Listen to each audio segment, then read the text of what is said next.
Welcome back to Your Content Factory by Blueform Media. My name is Blake. We're obviously in a new location right here. This is actually our living room. So soak it in, see the background, look at the lighting. It's great. So we're going to be recording here more. If you guys want to run a podcast here, we can change everything on this wall behind it, customize, modulation, whatever. So we're just excited to be using a new space.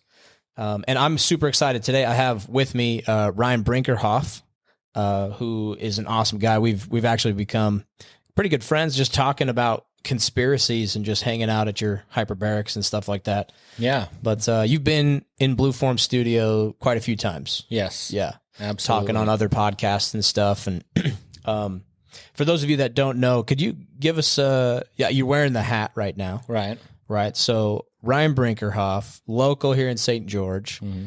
And give us a little bit about your background. But you're the owner of Inside Out Hyperbarics and Wellness, correct? Yep, that's correct. That's kind of the main business that I'm at on the daily. So, so I've got that business. I've got another one where we do a lot of microscopy work and then a few others kind of on the side. But the hyperbarics is, the health and wellness is where my passion really lies. Stumbled into it years ago when I got sick, and then through the magic of the universe and some unbelievably ironic timing, I was able to get in contact with people that could help me get better. And then from that point on, felt like that's what I needed to be doing with my life. So that's awesome. To be that person to help other people on their health journeys, guide them where they kind of need to be. So yeah, that's awesome. And I've heard your story and heard you talk about what you do, and I've experienced it firsthand, which I want to dive into as well. Okay. But those of you listening, if you're wondering why I have a health and wellness industry, someone in the health and wellness industry doing hyperbarics, why are they on this content related podcast? Well, Ryan's actually one of our clients as well. We've actually had you come in here and film testimonials of your clients that use a hyperbaric chamber, that use the product and services, and that have seen massive results with their health, and also people that are healthy already that are just trying to optimize their health, or in my situation, being a veteran, just trying to clean up some PTSD that I have. Right. And Ryan was nice enough to give me some free sessions to come check it out since we've been working together. And it's amazing stuff, man. And so how does this relate to content? Well, getting and recording, using a podcasting format to get a testimony recorded that lives permanently on YouTube. So you have someone's entire story start to finish. Because with your industry, like, how important is that story behind someone's experience with a hyperbaric? Well, I think in health and wellness, it's as important or more important than any other industry, because there's we're hogtied on what we can actually say the benefits are of the products that we represent because of the FDA and the American Medical Association, the powers that be. You have to be so very careful when you claim anything.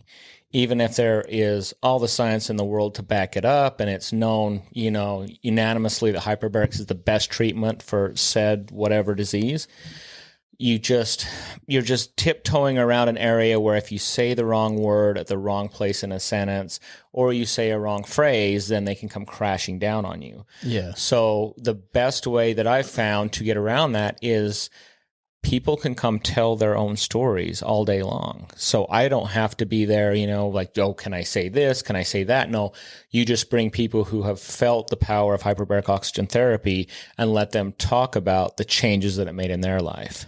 That's so crazy that, like, here we are in America with freedom of speech. Mm-hmm.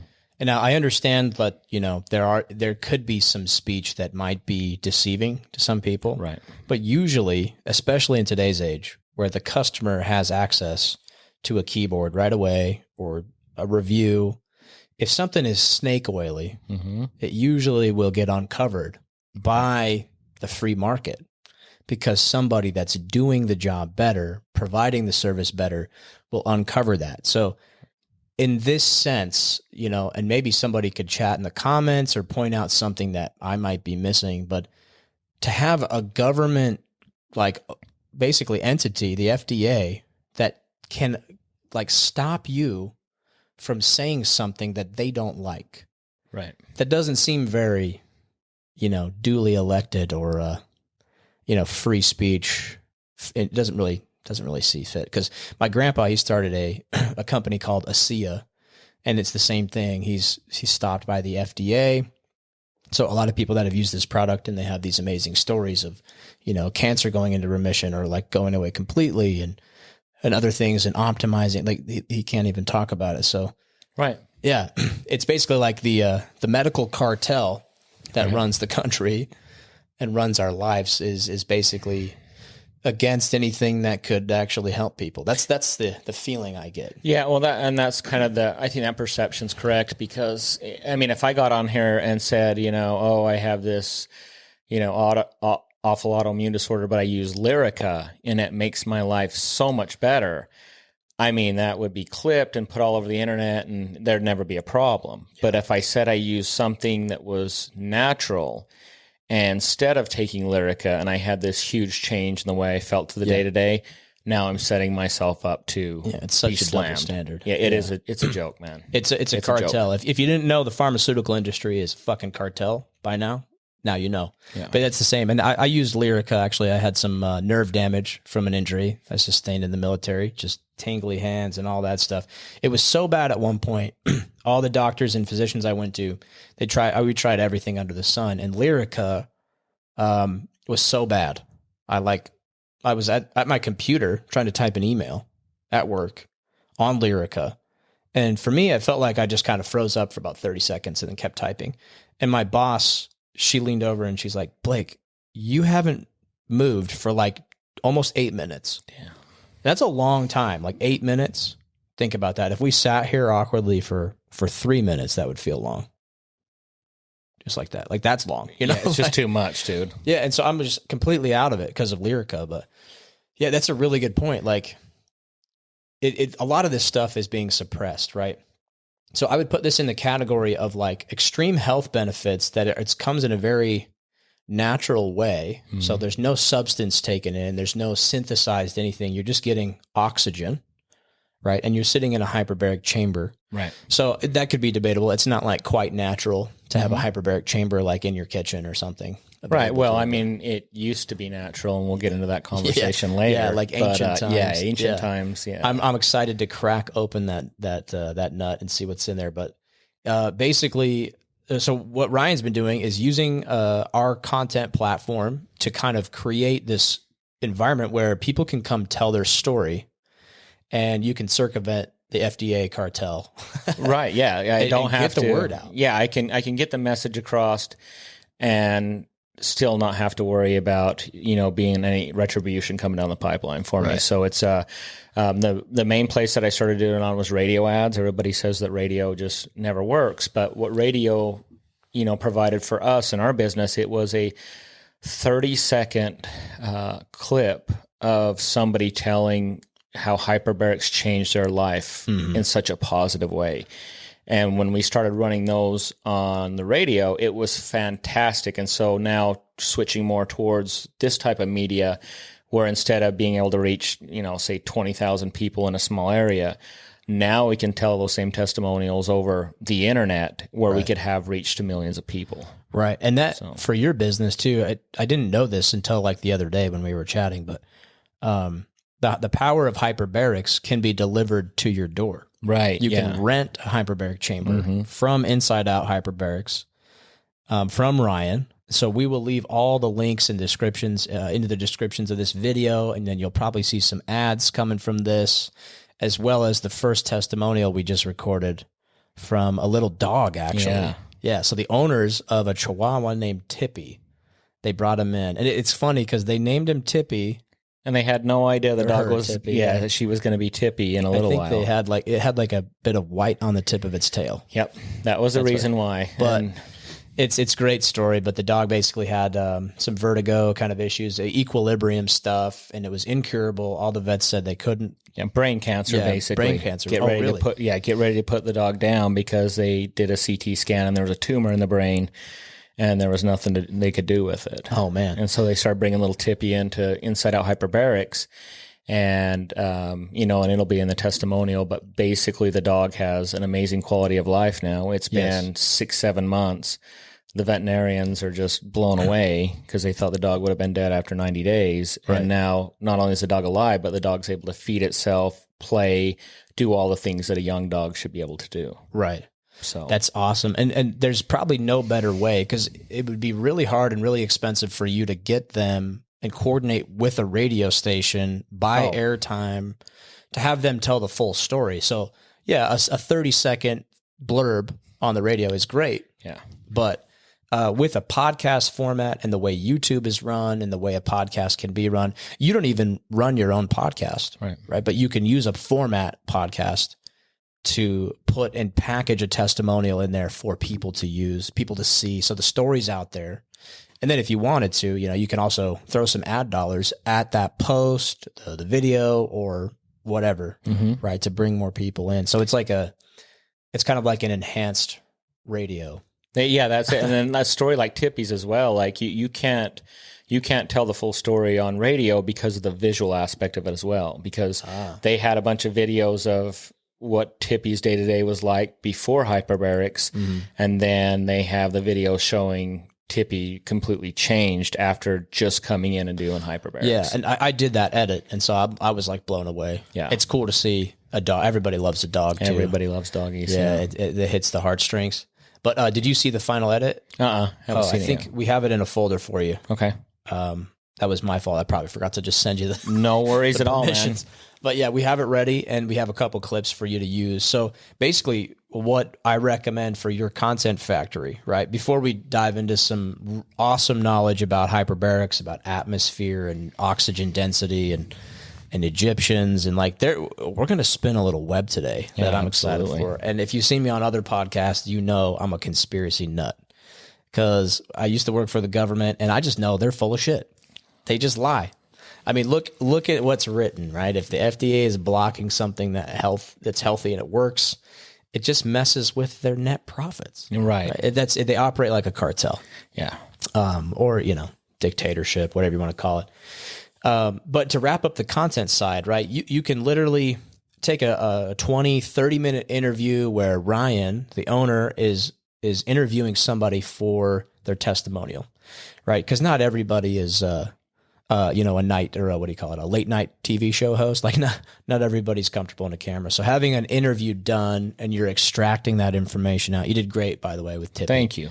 I think we can hit the drawing board too and maybe develop some more pertinent questions. We can refine some things, but It's an awesome little interview and testimonial of Tippy. And I think we can put a little bit more intention for advertising behind it.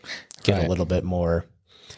Anyway, there's a lot we could do, but it's great because a 30-minute interview, we're basically milking that, or just like squeezing it like a wet rag and getting every drop of content out of there for the number one, the story to get out, so people can find you, and they can find access to curing an ailment rather than buying a prescription or putting a Band-Aid on it, basically. Treating the symptoms, right? Somebody can actually find hyperbarics, get it rented out to their home, and actually cure themselves, at a cost, of course, because we live in capitalism.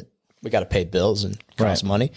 Makes the world go around. But because if we were just dishing out everything for free, that would be great. Right, absolutely. In a perfect world, that's how it would work. And another thing to mention about the way you guys do your testimonials. So I have some that I've done on my own, and I bought the equipment and everything like that. And by the time I'm done, setting everything up, shooting, editing, everything like that, I'm like 20, 30 hours for a 90-second clip. Yeah, and if you did it... It's so time-consuming, dude. It's not economical for me to do that. But the way you guys have everything priced and how nice your setup is, it's a no-brainer for business like mine. That's awesome to hear. Yeah, because I will never shoot another testimonial on my own, because I'm not kidding you, I'll have about a week's worth of time in that, where if I was putting that time, into other things, it's so much more beneficial to my business. But I can come over here, spend 30, 40 minutes, just interviewing somebody, and then just handing it all to you and go, here, make this look good. Right. Dude. Yeah, and we'll show you, since I didn't give you access to the Google Drive folder. That was my bad. We'll show you before you leave today. Okay, but perfect. yeah, it is very convenient. It's a full-time gig to do stuff like this, right? Because of the detail required. It's very time consuming. So is it possible for you to do it on your own? Yes.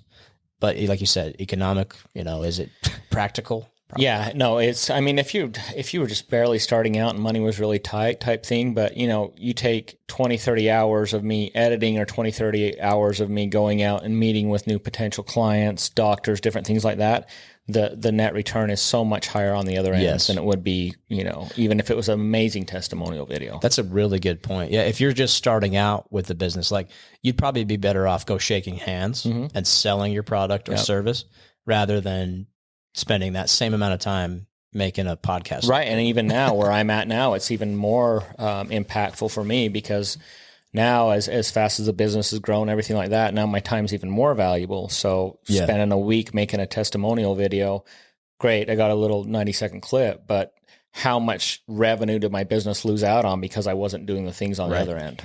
Yeah, that's the key too. It's how can you maintain you as the business owner? You're maintaining your most impactful actions. Right. And like close to that, like looming in the background in the shadow is a podcast like waving at you.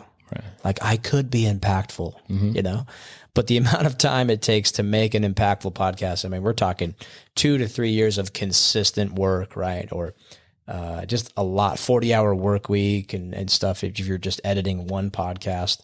So yeah, you're exactly right. And it's, we hope to help you with that. We plug in and just make it easy for you. So I appreciate you hitting that. That's some good insight for any listener that's looking to make a content factory. Like this whole podcast is about how can we give you guys value to make your content as consistent as possible, maximize everything so you're doing quality and quantity as easy as possible for you. And of course, it does take resources. It takes people, it takes some money, and it takes time. So that's a good little pin. We'll stick in that. So that's the value you're getting for listening to Your Content Factory today. Now we're going to dive into some more interesting topics because I just had an experience over the last month. I think all of August, I was in a hyperbaric chamber every morning about 4 to 5 times a week, permitting if the schedule allowed. So I think I've gone 20 or 21 times. And I think that's really where people see the benefit. Yeah, it depends on what they're dealing with. There's times people come in and they're so sick, and I'm like, dude, you're going to have to get through 40 to 60 sessions because that's where the science kind of says you'll see the major changes. And those people will just have life altering changes after 10 sessions. And then I'll have an elite athlete come in and I'll be like, dude, 10 sessions, you're going to be golden. No, it'll take 40 sessions. There's just the body is so physiologically complex. Things that we can't see, things that we don't know if they're working properly or not. And then when you throw in the way like the biology of belief and how people's minds play tricks on them and hold them down and stress them out, you just never know what that plan looks like. But there always is those promises that come along with the principles of hyperbarics that if you do this, this is going to be your reward. Yeah. And so that's what we try to aim people towards and just say, don't get hung up if we've got through 15 and there's no big change. When you get to 40, the science says this is going to be your reward. Right. And that's what we push towards. And people hit those numbers way before 40 sessions where they want to be. And then sometimes it takes a little more, but that's really, because after 20 sessions, I've noticed after like 12 to 15, I started noticing more. And I think the key is you don't have to fully believe in it. Right. But you should also not doubt it. Right. You should be neutral. Right. And so what my health journey the last like year and a half, I've stopped eating processed foods. I did that slowly, by the way. I think on a podcast, we tend to sum up something, but we don't go into details of that. So just real quick, that means I didn't just quit cold turkey because I was a traveling salesman at the time. And so I was always on the road. It's easy to eat crappy food on the road, but I just took out half of it. I said, okay, I'm still going to go through the drive-through because out of necessity, but I'm just going to order 50% less of what I normally order. So I'd still get a little hit of dopamine from eating crappy food. And I'd still go on, but I started noticing I just ate less. And then I just dropped soda. So there's like one step at a time. Okay, I'm going to eat less. And then I'm going to drop soda. And then I'm like, okay, I'm out there and I'm doing that. And I'm losing a little bit of weight. I'm feeling a little bit better. And then I hear someone talk about carnivore diet. And so I switched to that and then like just going full meat and like, but it takes some preparation. I had to figure out how to do that on the road. And so I just did these like little commitments. And now I'm down like probably 30 pounds or so, 35, nice. Just feeling way better, no gut issues. And then the next step in the evolution, Ryan's like, hey, you should try hyperbarics out. I've done one session before. We had a free session to try. And I was like, this is great. I'm like, I could see this, but then I think it was the assistant at the desk and you talked about it. Like you need to do, 10 to 15 to see something, 20. So I was like, okay, but never did it because I wasn't ready for it at the time. Right. So then I got into it and you're like, you should try 20 sessions out. It'll help you with your PTSD. And I was like, sweet. I'm like, but I was neutral. I was open to it. Just kind of like when someone's like, you should do a cold plunge every day. There's benefits in that too. But if you're doubting it, you're like, nah, that's not going to work. You probably shouldn't do it at all. Oh yeah. Well, I have people, say a husband comes in and, he does hyperbarics and just has this amazing transformation with himself. And, he'll keep telling me, God, I gotta get my wife in here. Got to bring my wife in. I got it. She's having this problem, that problem. Well, and then wife will show up a week later and you can tell she's already mad. So she doesn't want to be there. Right. And she's forced into doing it. And then a lot of the times those people will not see those results. Yeah.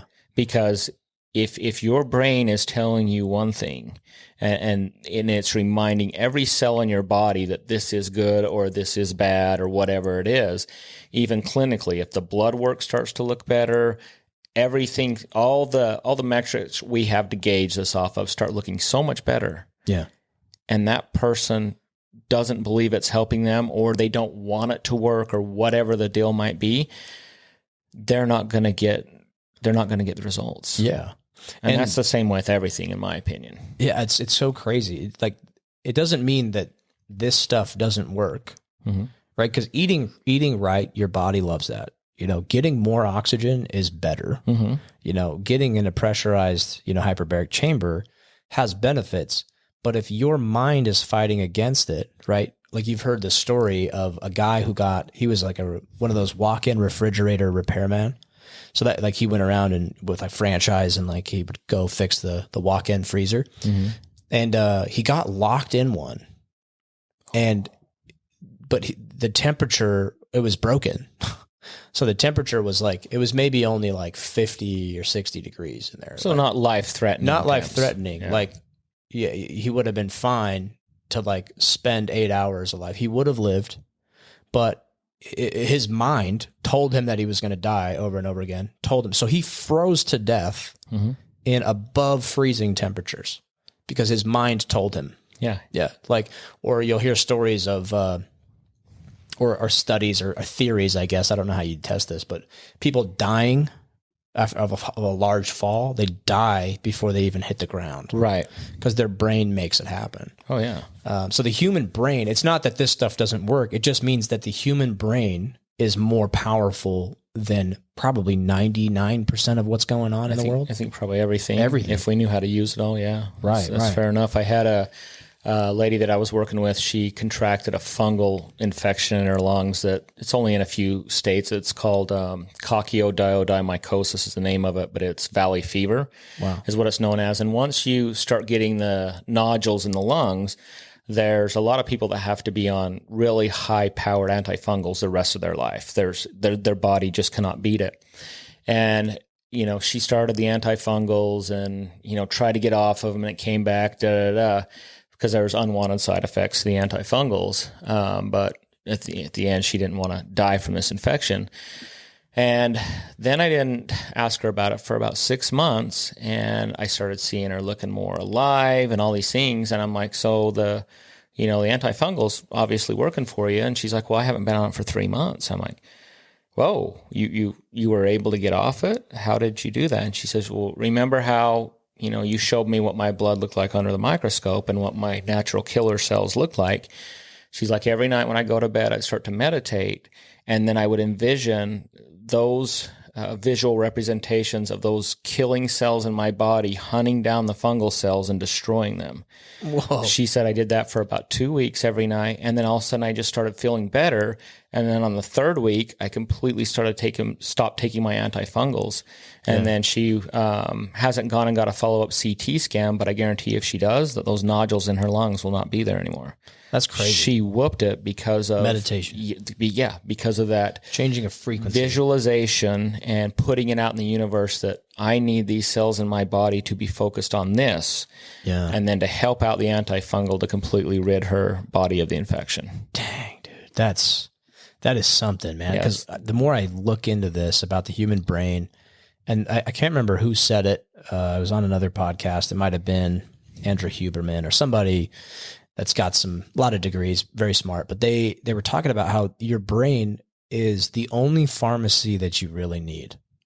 Other than maybe life-threatening infections. There's a place for modern medicine, I think, but your brain is the pharmacy that you need. Right. Like if you can control your brain, or if you can, with your thoughts and meditation, if she can basically tell her brain to make more of a fungal killing cell in her body, like your brain is the only pharmacy you need. And there's things that your brain needs food, your brain needs stimulants as well. And oxygen is like one of the best things for brain function. It's the most important nutrient in the world. Yeah, there's nothing for mammals. There's nothing more important than oxygen. Yeah. So why do you think that the WHO, in all these who's, there's a pun for you, all the people in medical are telling people to wear masks in their car, outside?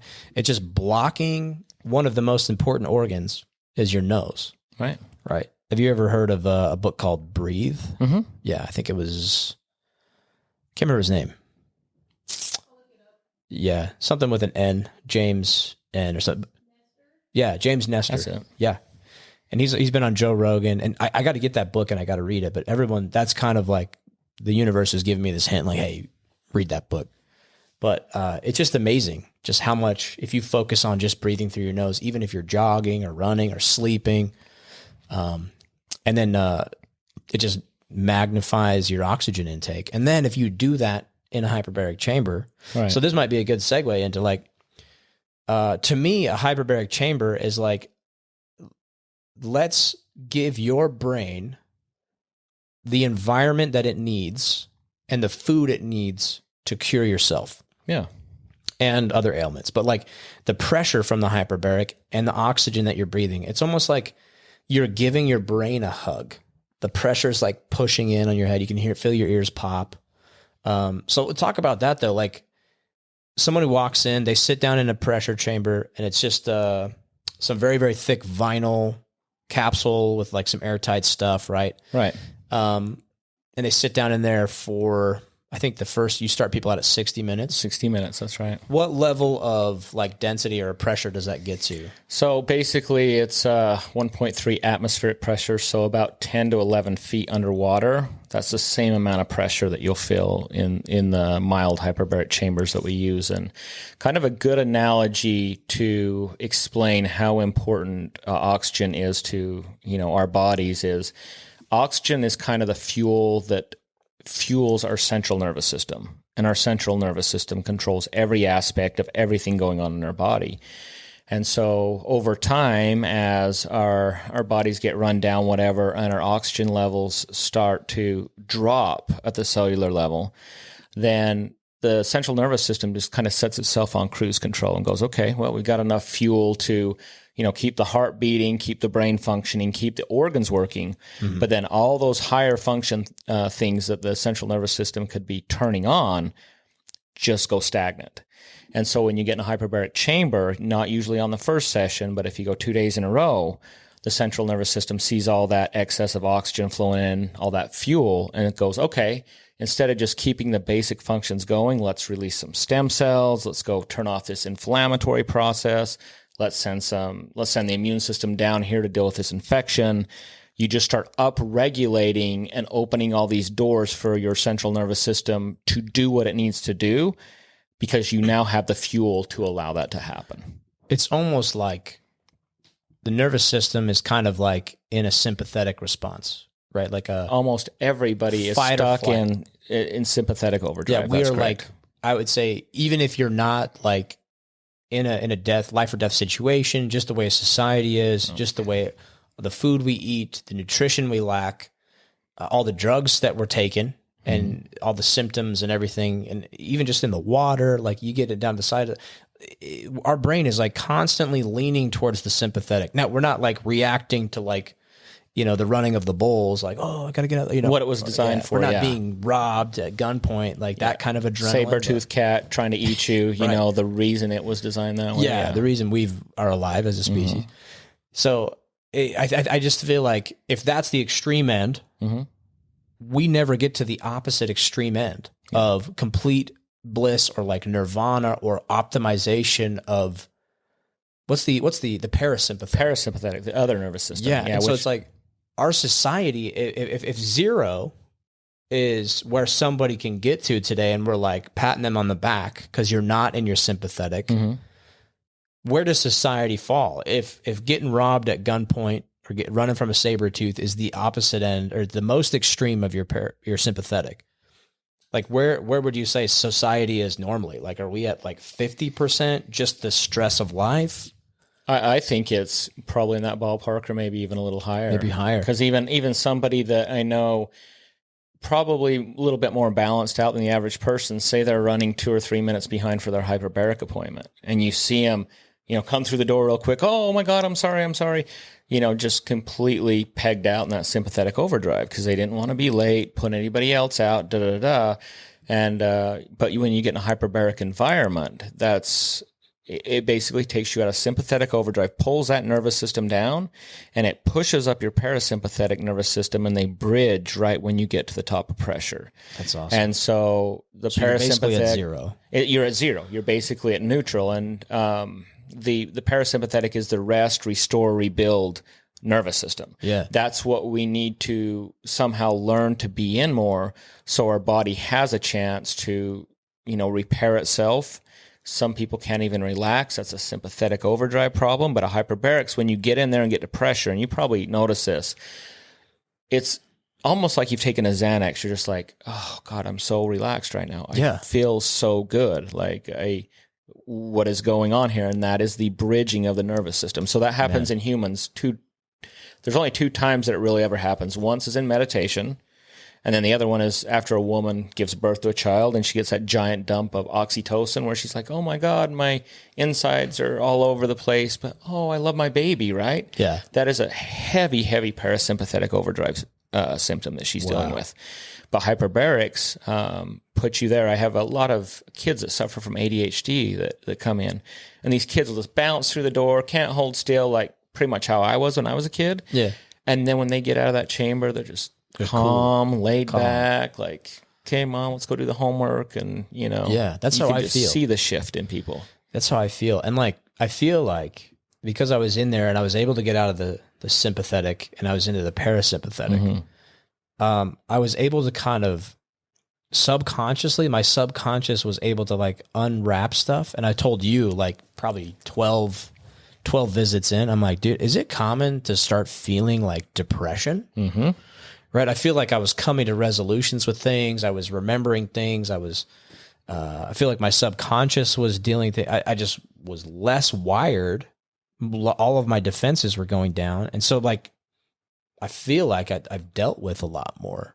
Right. Like subconsciously, it's the weirdest thing, but like I've noticed that I'm sleeping better.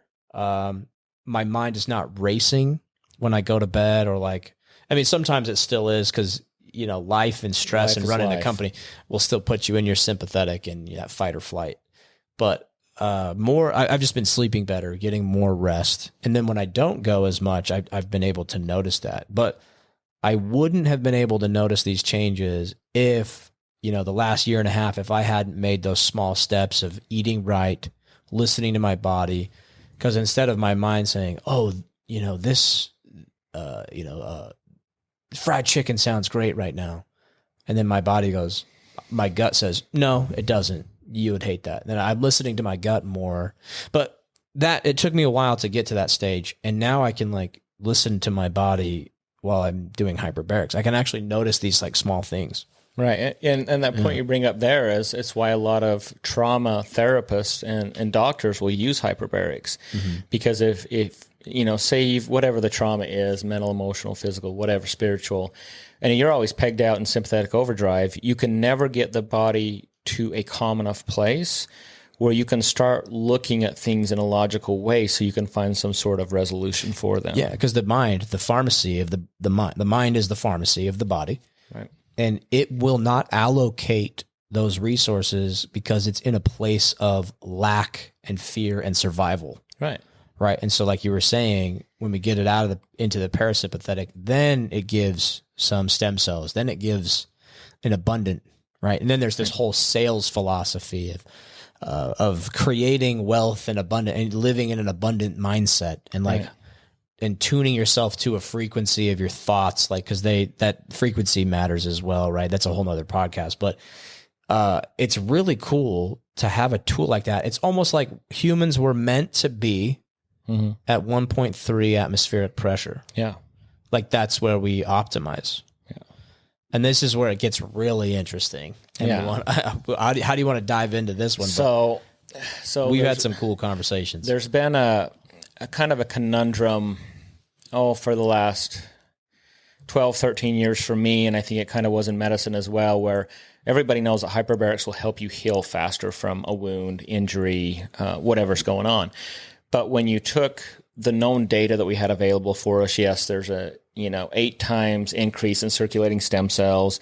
There's this much oxygen. There's, we put you in the parasympathetic, so on and so forth. It wasn't adding up why people were still healing as fast as they were, right? So A plus B wasn't equaling C. There was something being missed. And in 2021, the University of Israel in Tel Aviv, they're kind of the ones that are pushing hyperbarics out into the forefront. They did a study looking at something called telomeres, which is part of our DNA. And so without getting too nerdy into telomeres, basically at the end of our chromosomes, we have these little caps on them called telomeres. And they're essentially like the hourglass of our life. Like every time we need to rebuild cells, a little bit of that telomere will get chopped off. And if you're living a hard life, partying, not eating well, not sleeping, being in the military, stressful situations like that, we're having to rebuild these damaged cells more often. And this is what speeds up aging, right? So when you get to the end and there's no more telomere left, whatever that DNA or chromosome that DNA is connected to, it's going to set off whatever that is in your DNA to take you out, whether it's cancer, heart disease, whatever it might be. So once the telomere's gone, it just opens the floodgate for bad things. It's like the timer. It's the timer. It's the life timer. So when they discovered telomeres in the 40s, they knew if they could stop the breakdown of telomeres, they could essentially halt the aging process. And or if they could add it. If they could regrow some telomere, they could essentially reverse the aging process. Wow. And they have one study out there where people were doing, it was ridiculous the routine they had them on. It was this specific diet. They were doing CrossFit 7 days a week. It was this lifestyle like extreme athletes live. Yeah. And at the end of that, they'd grown like 1% longer telomeres over a 6-month time. So the exercise, the perfect diet, everything like that, they were able to lengthen them just ever so slightly. Well, the University of Tel Aviv in Israel, they did a study where they took 60 people, and they were all over the age of 60 years old. They didn't screen anybody out. So if they had cancer, autoimmune, heart disease, whatever it was, diabetes, and they put them through 60 hyperbaric sessions, and then they measured their telomeres before and after. And not only did they stop the breakdown of telomeres, but on average, they grew 23.5% longer telomeres. So at the end of those 60 hyperbaric sessions, those folks were now rebuilding their bodies like they were in their mid-40s. So like it could equate to if you are doing a hyperbaric session, it's literally extending your life. Yes. Incrementally, right? And over time with consistency, the more you do it, right? And time will tell too. We got to wait, but if you did, I'm 34. If I did hyperbarics as much as I could possibly, realistically, once a day or 5 times a week or whatever, I could be adding decades to my life. Yeah, and legally I can't say I know that for sure. Hypothetically, this is a hypothesis. Yeah, with the study and they're doing the second phase of the study now with a lot more people, but it's exactly the reason why, when people come in for whatever reason they're coming in for, and they start blowing through these hyperbaric sessions, they'll always say, look how much nicer my skin's looking. Right. Like my husband's commenting on my color now. I look younger. I look healthier, because there's a subset of clients out there that only use hyperbarics for anti-aging.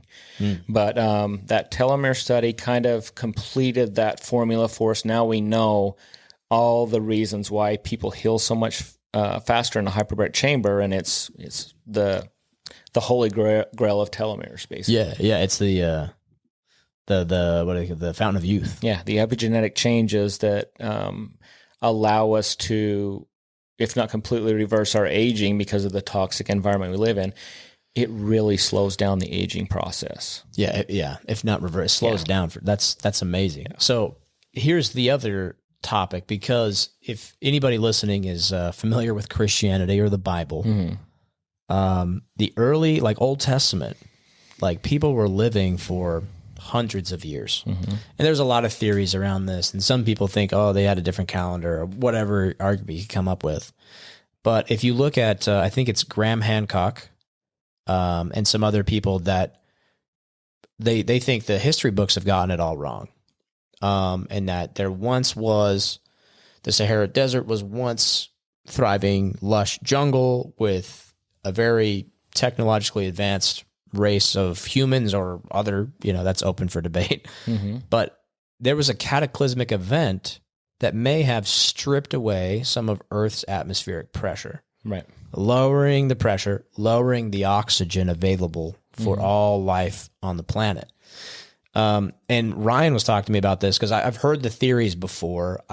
There's huge evidence of huge petrified forests all over southern Utah and Arizona. Look at the redwood trees in Colorado, just massive things that once existed. Look at dinosaurs. Yeah. They were huge. And I'll let you explain it, but the only way that can happen really is if there was a higher, more dense atmosphere with denser atmospheric pressure, right? Yeah, with more oxygen available to folks. So, so once the telomere study came out, because I remember in seminary class when I was growing up, and, Brother Wood, I'm sorry that I turned your class upside down when we started talking about folks living 900 years, because I'm like, dude, that's such bullshit. Yeah. There is no way in hell they're either all on drugs or they're, they can't count. I just made a kind of a mess of his class that day. It's easily dismissed. Yeah, absolutely. Yeah. But now that the telomere study came out, and we know from, ice cores and tree rings and different things like that, not only was the oxygen content about double what it is now, so it was around 40%, but the atmosphere was 3 to 4 times thicker. So essentially folks were living in a hyperbaric chamber. And now what we know with telomeres... all of Earth was a hyperbaric, right? Yeah. If we're able to regrow telomeres, it could extend life for, any mammal for a very, very, very long time. Not to mention, if the brain, which is the pharmacy of the body again, is completely... Like nowadays, I would say we lean heavily into the sympathetic fight or flight more, because there's a lack of oxygen, a lack of pressure, and we obviously thrive with more oxygen and more pressure.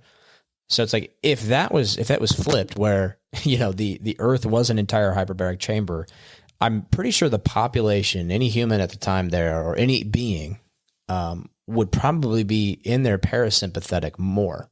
Oh yeah, especially in intelligent life. Yeah. If safety and then food is on the table and everything, they would naturally come to rest, not at zero, not in the negative. They would be in the positive towards a parasympathetic. Right. So their natural state of being would be one of health, wellness. They're not eating toxic chemicals, if they're growing food naturally or whatever, using plants correctly, all of that stuff. They were probably so you'd think someone who's going to live for 900 years. Yeah.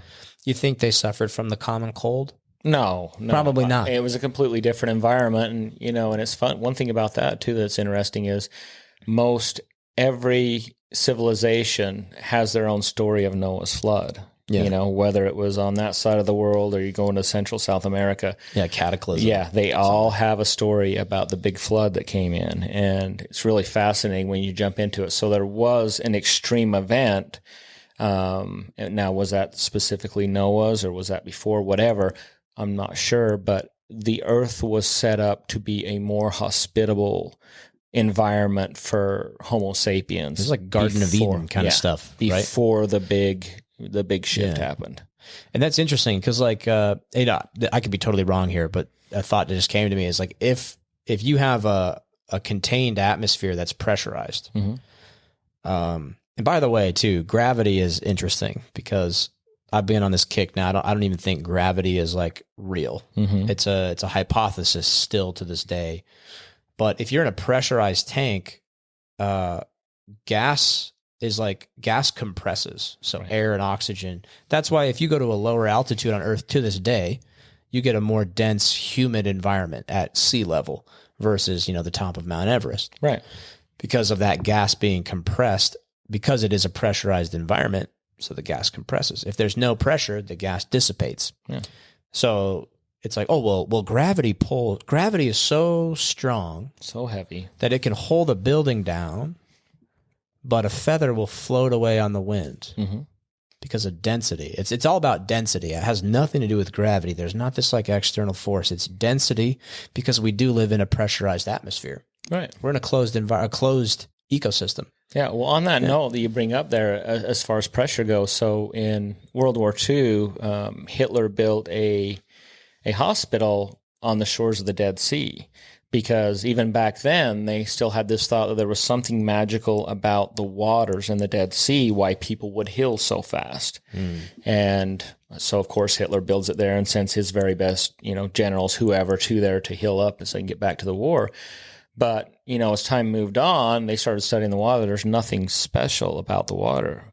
What's special about the area is the Dead Sea actually sits below sea level. So there's more pressure, like you're in a hyperbaric chamber. So like if I went below sea level. Right. So if I went scuba diving and I went 10, 15 feet below and just breathed also pure oxygen out of an oxygen tank on my back, it's essentially the same effects. Yeah, they breathe air though, and That's right. Yeah, they have the mix. Yeah, they have the mixture. So you're still getting a pressurized effect, but you're getting a pressurized effect at 21% oxygen instead of 95 or 96%. Right. And I think there's issues with what's that sickness that you get? The bends. The bends, yeah. If you come up too quick. Kind of one of the ways, that's one of the main things hyperbarics is always known for. You get the bends, you're going in a hyperbaric chamber, whether you like it or not. Or the deep sea welder guys, they live in like hyperbaric chambers for 6 weeks. Yep. They have like this whole little apartment for them.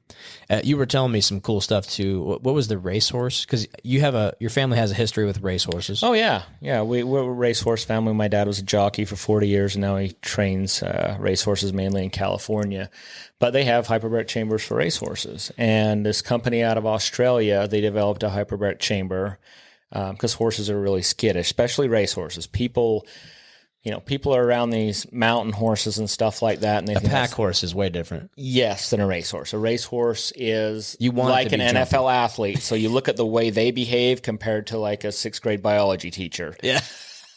That's the difference between a racehorse and a pack horse. Yeah. They're just different breeds. So trying to get them to go in a confined environment that they're not, that they don't know, can be a complete disaster. So this company created a hyperbaric chamber that looks just like a horse trailer.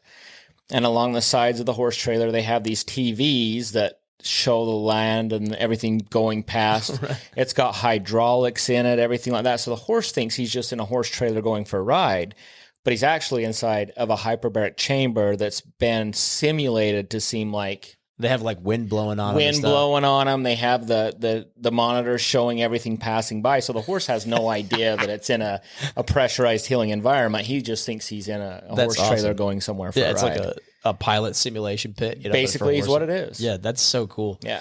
And obviously they see huge benefits as well. Oh, yeah. With the racehorse. Same thing. Racehorses, what the biggest problem with racehorses is, believe it or not, and evolutionary wise, I don't know why this happened, but they use their legs to run. That's how they stay alive and, stay away from predators. But they can get vascular problems really easy and cuts off the blood flow to their hoofs. And then they get laminitis. And sometimes they have to, you can't, most of the time you can't put a horse under for surgery. When they wake up, they just start hitting their heads off the ground and they kill themselves. It's how bad it affects them. So when you have these $1 million racehorses and they got things wrong with the hoofs where there's not enough blood flow, you put them in a hyperbaric chamber, just like a human. You got a non-healing wound on your foot, you're a diabetic, whatever. You get a hyperbaric chamber, it's going to bulldoze all the oxygen there, plus the white blood cells you need to start healing up those wounds. And so they save crazy. A lot of horses that way. That's awesome. Yeah, because that's a huge investment, and there's always stories. If a horse, it becomes lame, like you got to put him down usually. Yeah. If you don't have access to that stuff, or imagine if like old Western times, like even a good pack horse, they're like, oh, just put him in the hyperbaric chamber. Yeah.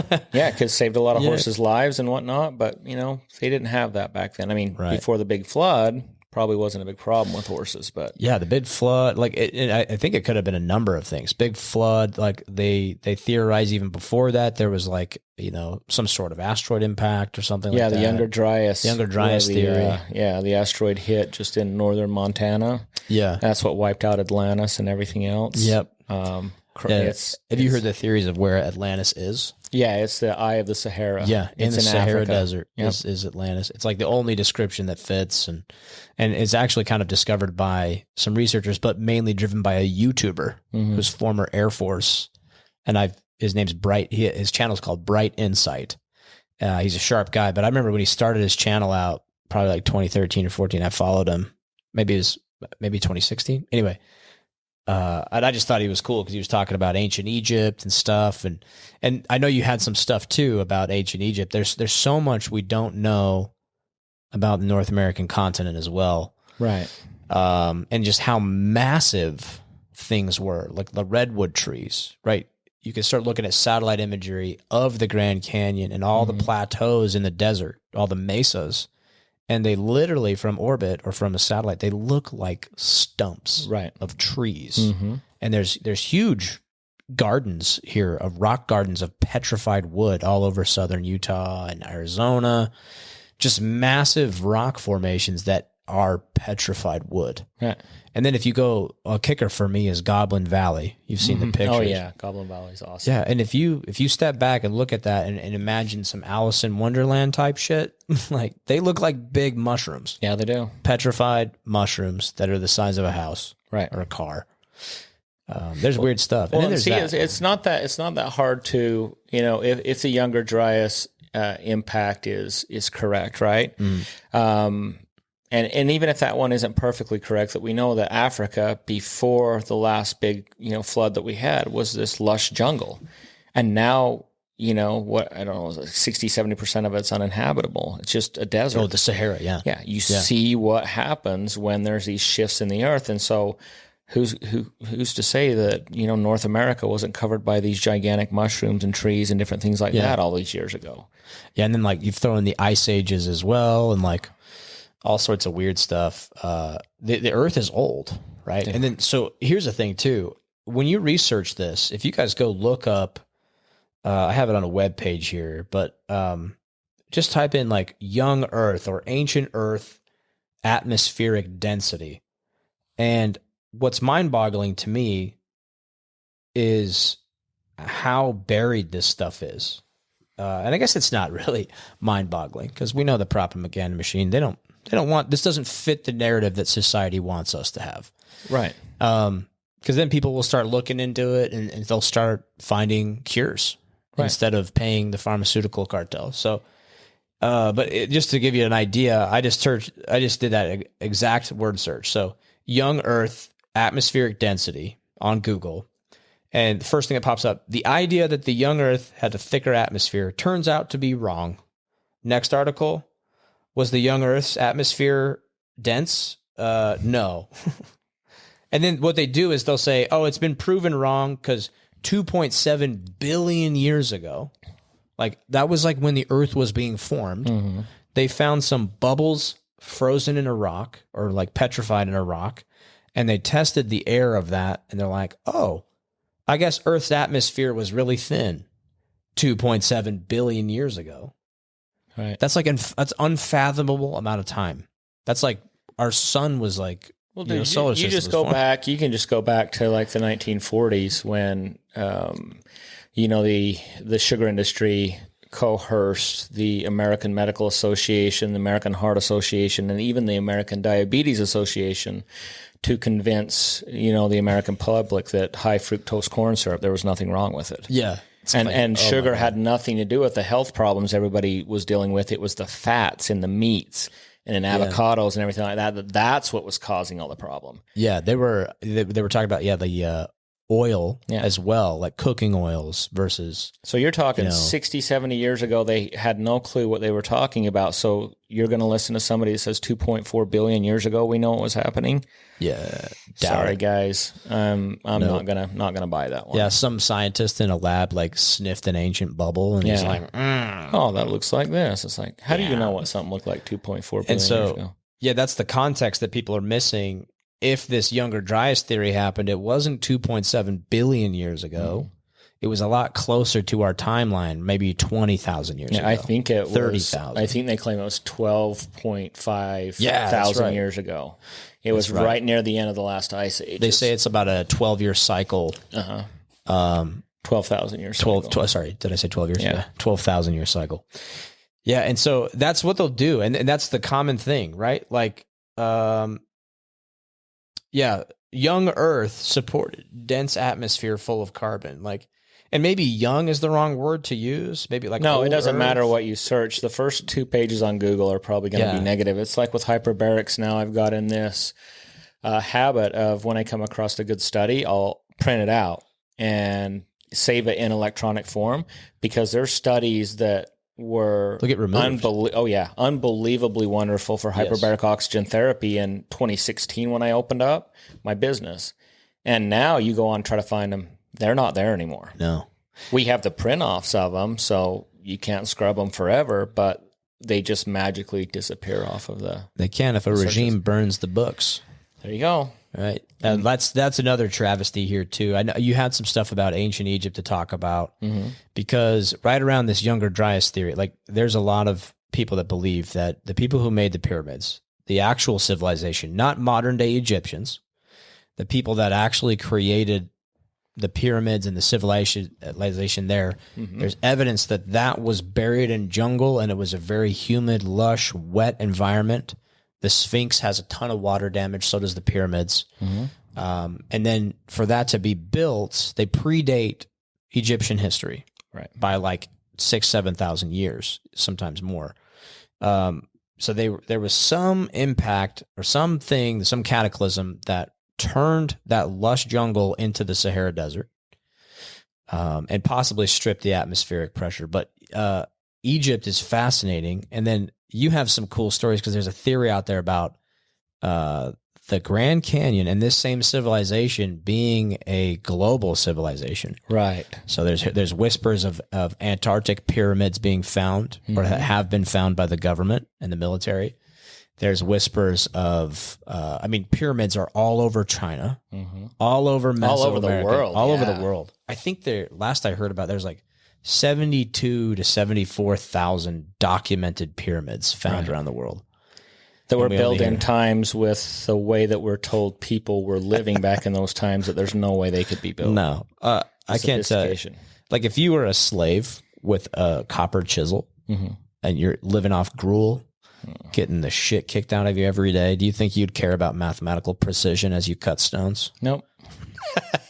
You're like, let me recover from this latest lashing I got, and then I'll go geometrically, build a sculpture of Cleopatra that is mathematically and geometrically perfect.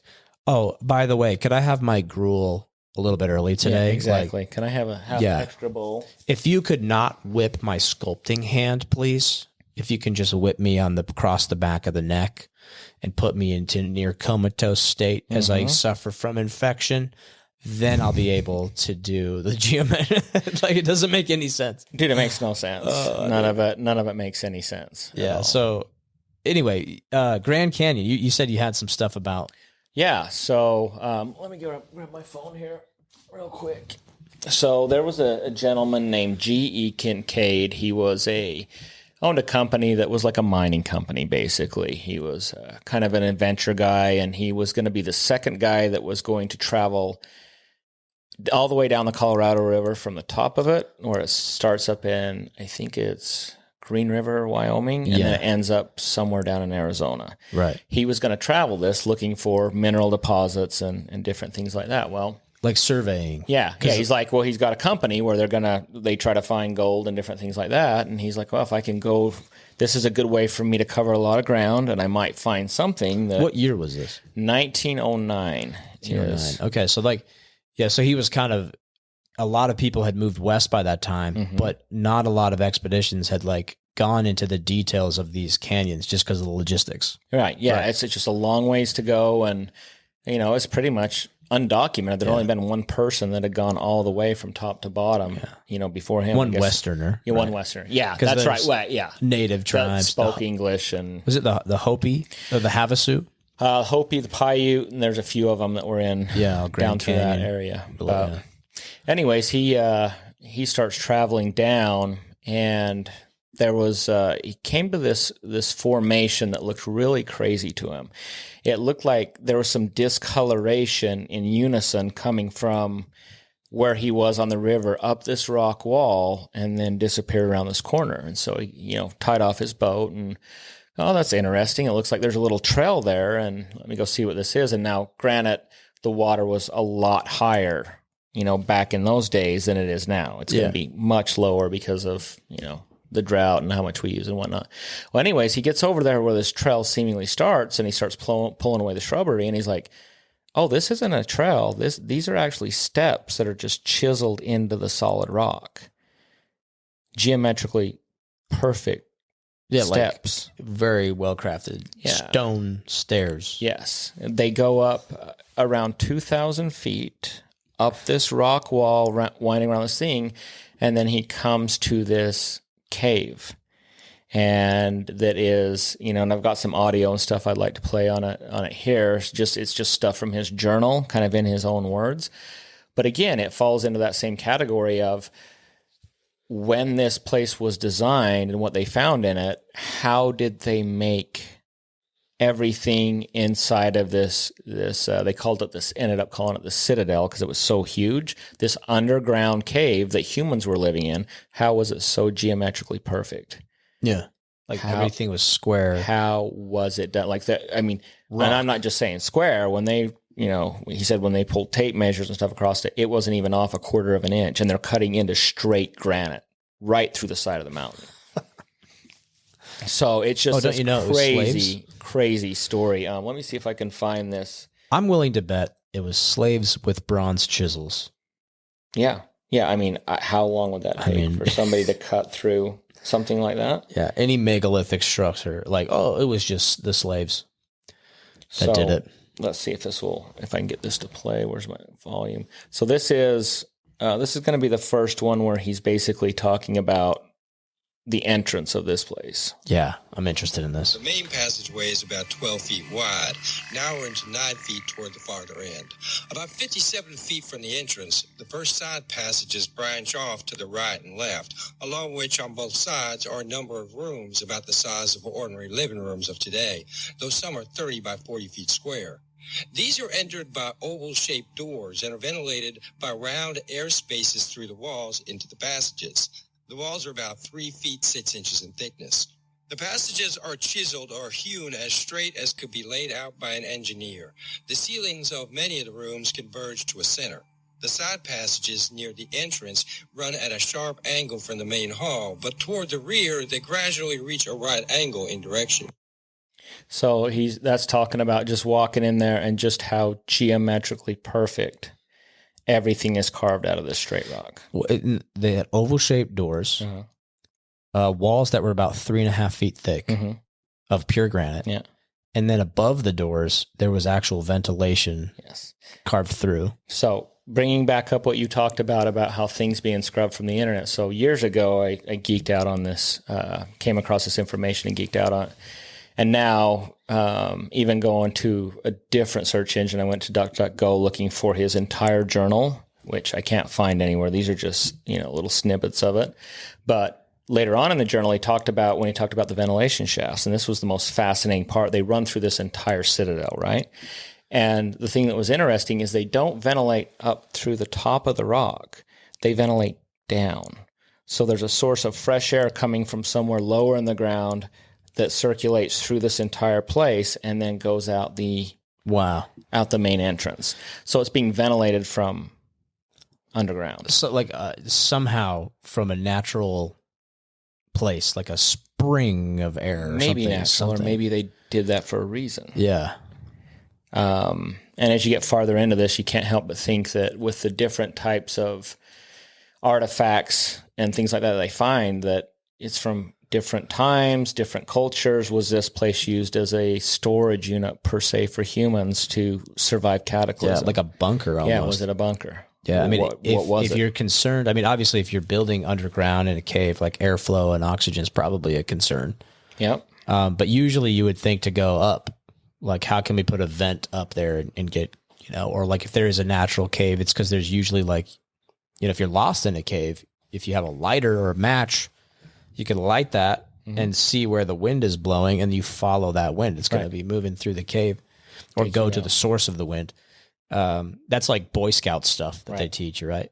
So that's so fascinating. That's the craziest part, is that they went down. They've had a source of oxygen coming from below somewhere, wherever it all came from. It was like it was the entire Citadel was entombed.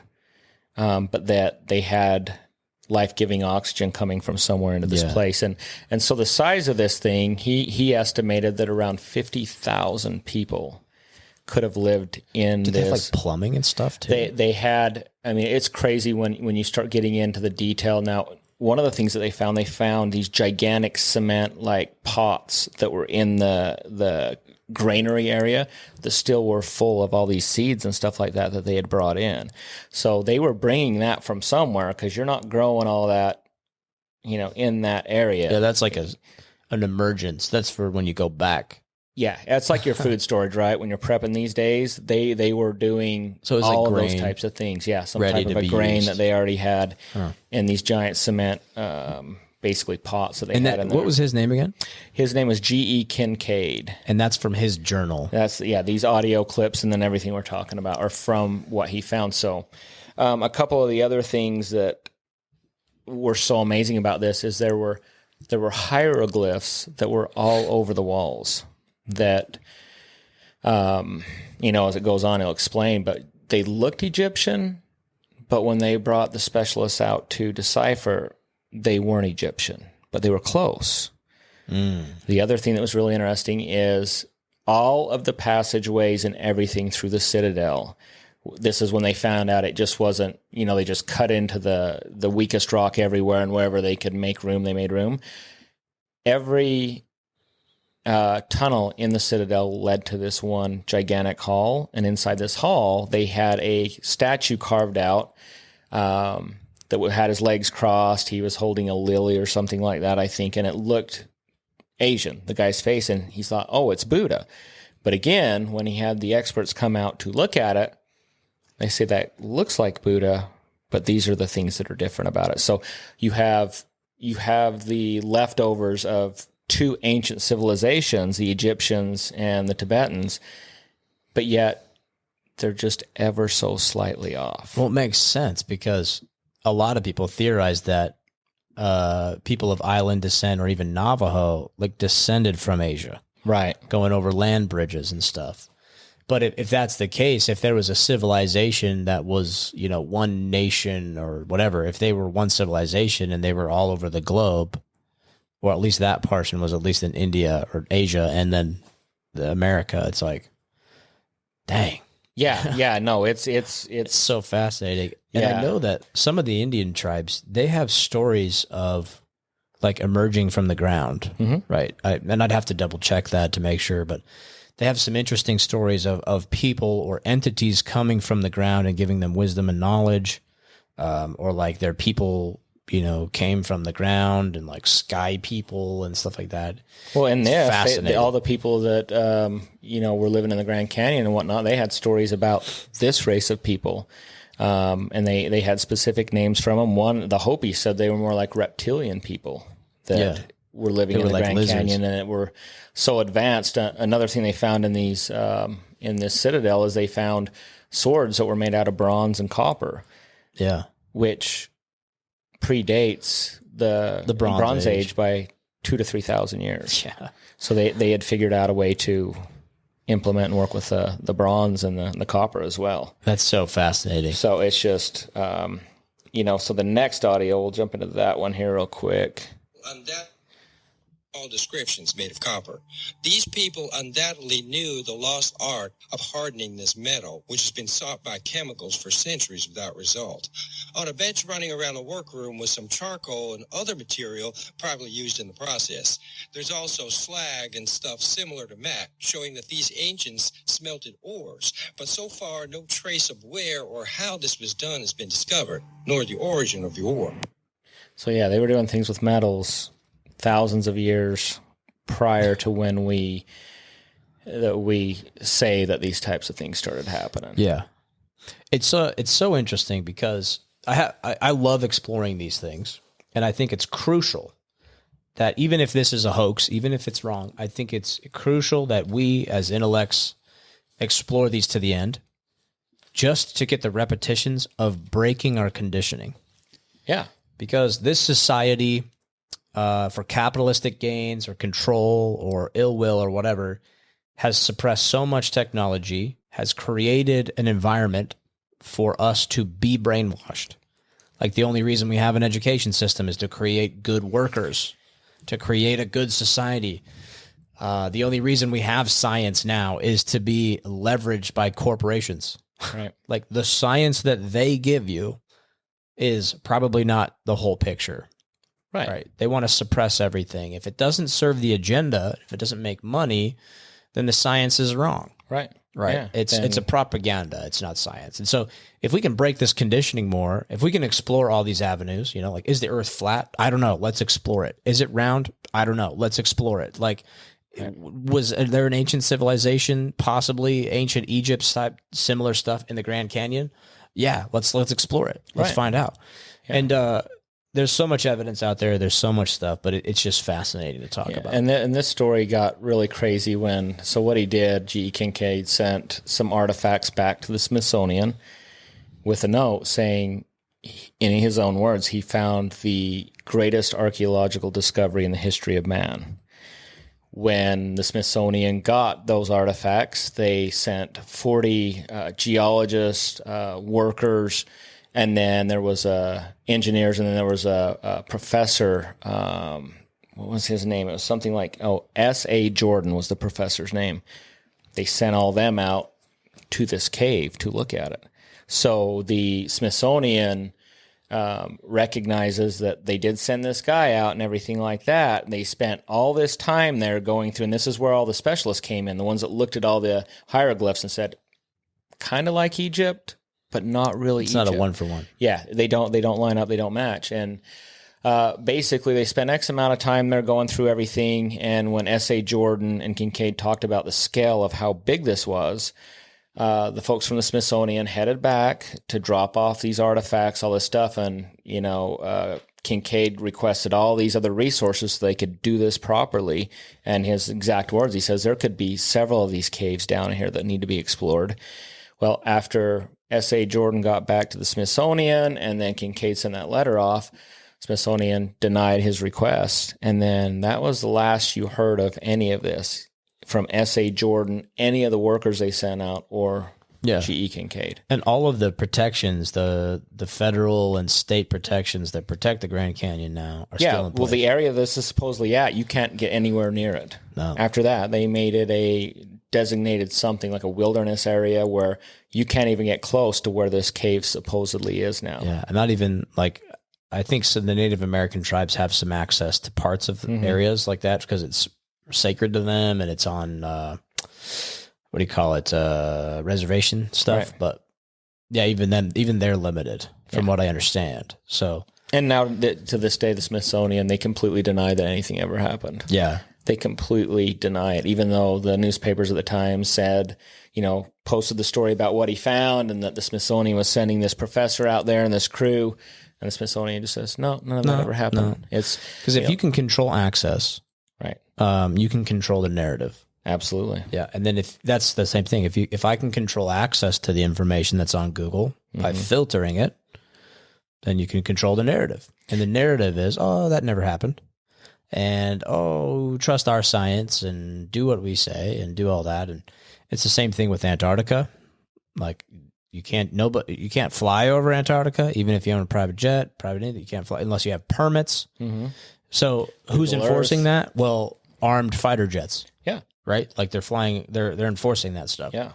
And then also, Maui, the wildfire. Yeah. That whole crazy thing. They're blocking. If you hear the episode I did on Derek Legg with him, we open up that can and I get pretty pissed off. But why are they so focused on keeping the media out, not restoring communications?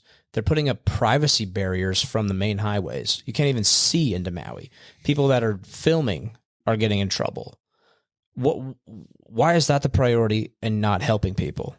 Oh, so they can control the narrative. It's controlling the narrative. That's why.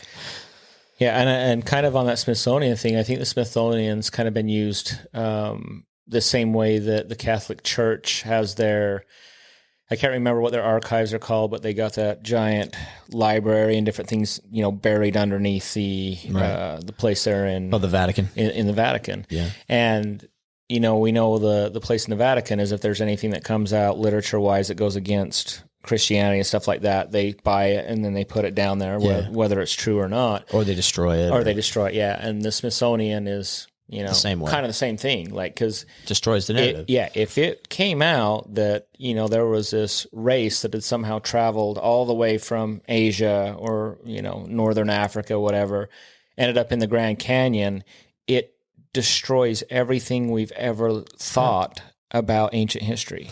It destroys modern religions. It destroys. They're gone. Yeah, they're gone.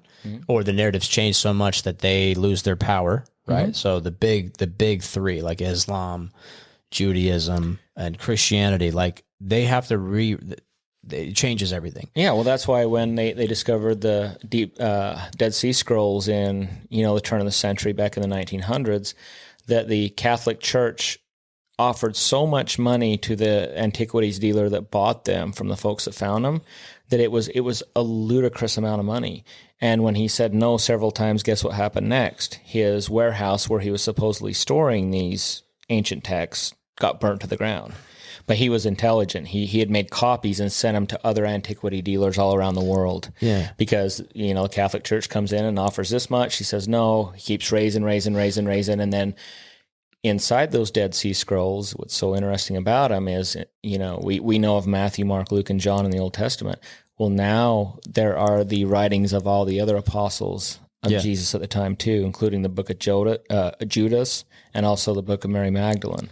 Yeah. So they knew that there were things in there that if you read them, because Matthew, Mark, Luke, and John, all of their take on Jesus's birth and death and everything were very similar. Yeah. But in the Dead Sea Scrolls, the rest of the apostles had big contradictions and told completely different stories. So what did they do? They went, oh, this could damage our church forever.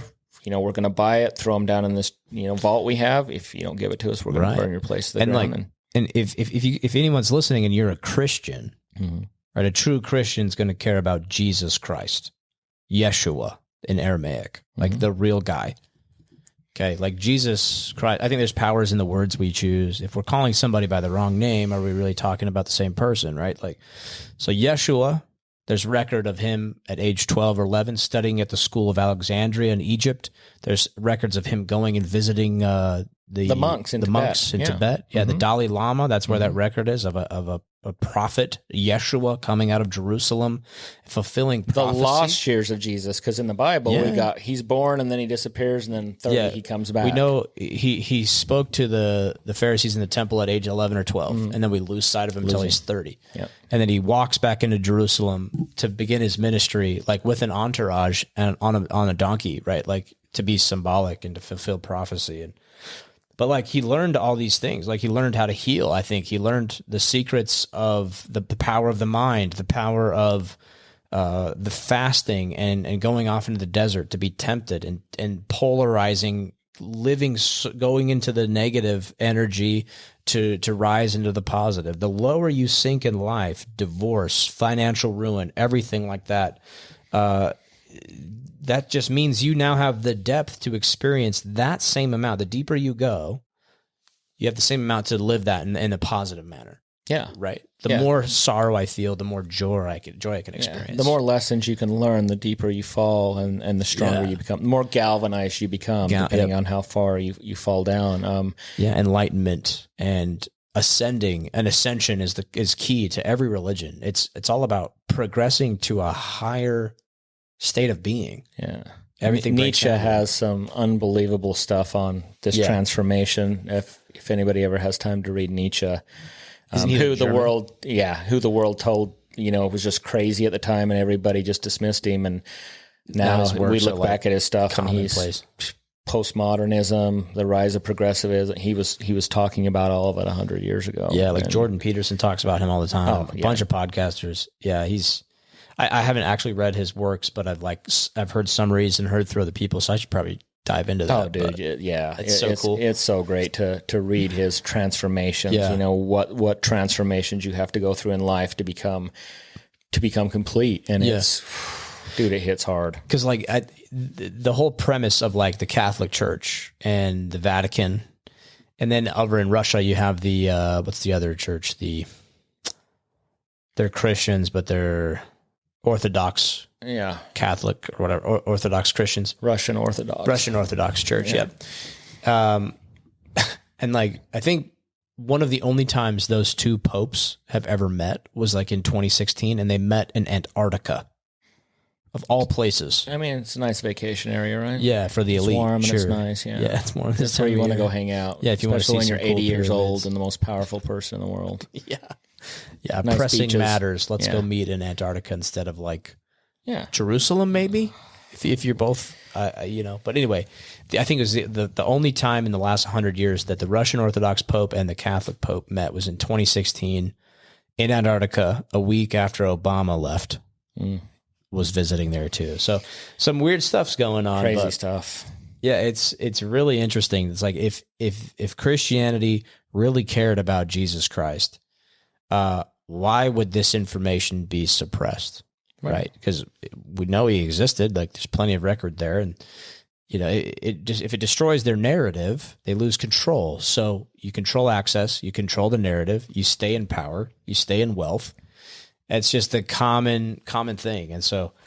Well, yeah, the reason the King James Version, everybody's heard King James, but they don't know why there's the King James Version of the Bible. Right. And it was basically after Christ died, all these little, Christian sects started popping up everywhere. And so the most powerful people at the time go, hey, this is getting out of control. Yeah. We need to bring everything together and create one book. And that's why they took Matthew, Mark, Luke, and John, because what they saw of Jesus and what they wrote was all similar. And then they threw all the other apostles out and created one book to take the beautiful, wonderful gift that Jesus Christ was to the world, which I think he was sent here just to teach us how to be genuine, the things that we need to do. Yeah.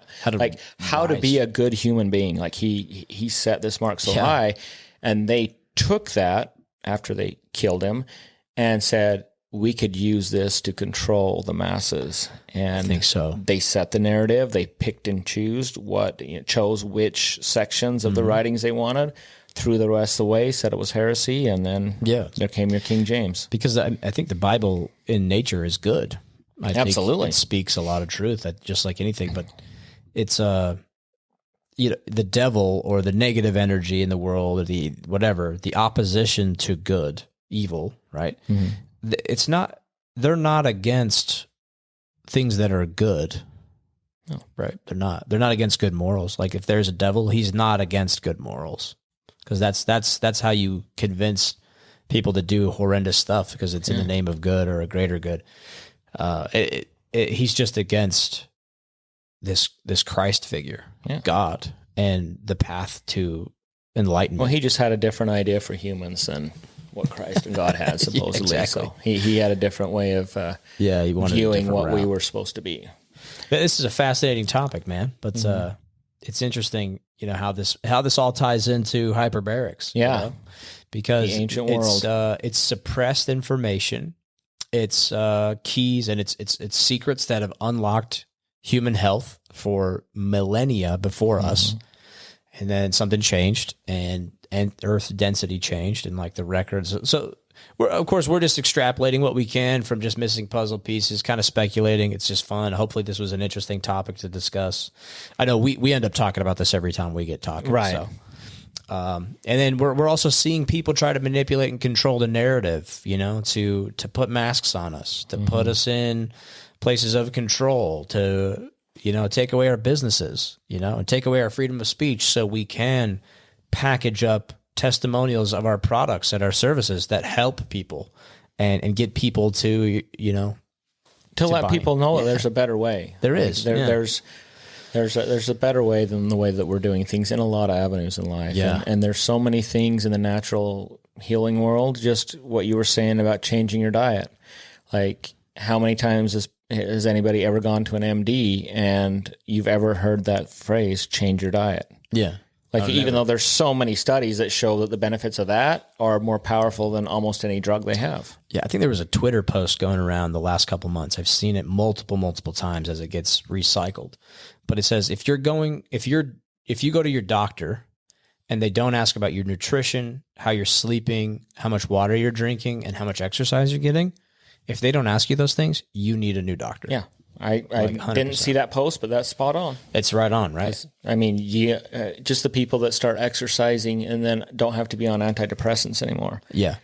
I mean, just that one right there alone, where I think antidepressants are the most prescribed or second most prescribed drug in our country now. Oh, absolutely. And Utah's number one. Yeah. And if you could just get up at 7 a.m., so you got to be at work at 9, and just go out and jog. Yeah. There is your natural antidepressant for the day. Exactly. Or just sunlight. If you can't even get jog. Yeah. Watch the sun come up. Go get some vitamin D. Get that sun in your eyes, right? It releases like cortisol, like all sorts of stuff. So, but anyway, Ryan, it's a pleasure having you, man. Yeah, thanks, man. I appreciate it. We're looking forward to see how these testimonials do. We have a lot of momentum with them. It's a great means. The podcast format is a great way to just spark interest and conversation, but mainly get stories out there. Right, absolutely. And it's a very economical way to do it. Economical, yep. Again, I spend 30, 40 hours doing a 90-second testimonial video where how much money did I lose out in other avenues where I can come for a price that is so minimalistic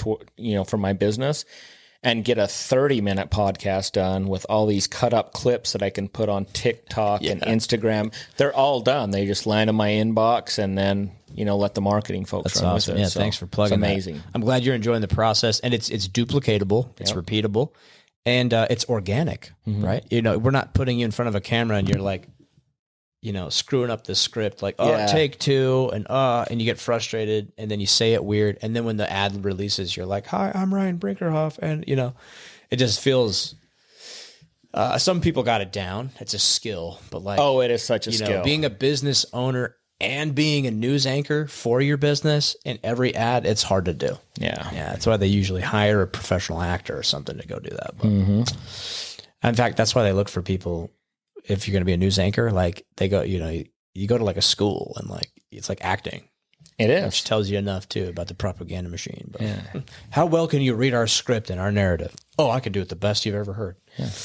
But anyway, everybody, Ryan Brinkerhoff, where can we find you?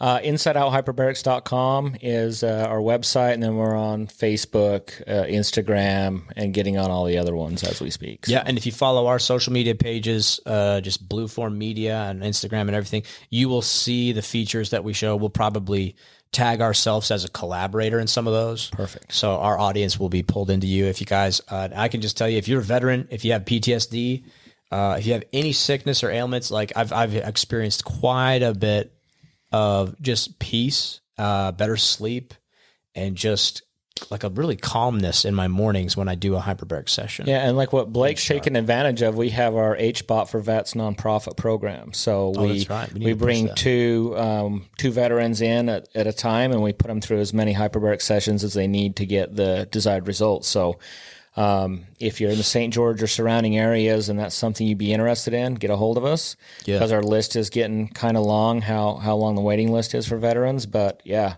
it would be no cost to you. You just have to commit to coming and doing free hyperbarics for a little while. And maybe a testimonial like this where we sit you down, talk about the benefits. Yeah. So Ryan gets a little bit of advertising, some material there. But it's been awesome having you, man. Thank you. This concludes another episode of Your Content Factory. Remember, we are the foundation of your content creation. Thanks for tuning in. Peace.